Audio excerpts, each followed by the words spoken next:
খোরাসানের ভবিষ্যৎবাণী রাসূল করেছেন, শামের ভবিষ্যৎবাণী রাসূল করেছেন। আমি পরিষ্কার বলে থাকি, যে সমস্ত ভবিষ্যৎবাণী রাসূল করেছেন, আলা আন্নাল ঈমান হিনা তাকাউল ফিতানু বিশ-শাম, আলা আন্নাল ঈমান হিনা তাকাউল ফিতানু বিশ-শাম, আলা আন্নাল ঈমান হিনা তাকাউল ফিতানু বিশ-শাম। রাসূল বলেছেন, সাবধান, শেষ জমানায় যখন বিগ্রহ হবে, যুদ্ধ বাঁধবে, ফিতনা সৃষ্টি হবে, ঈমান যদি খুঁজে পেতে চাও, ওই শামে তোমরা ঈমান খুঁজে পাবে, ওই শামে তোমরা ঈমান পাবে, ওই শামে তোমরা ঈমান পাবে।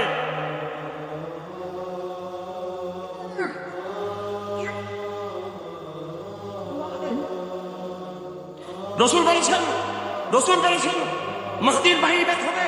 ইযা রাআইতুম রায়াতুস সু قد أقبلت من خراسان فأتوها ورحبوا عن السجود فإن في خليفة الله المهدي।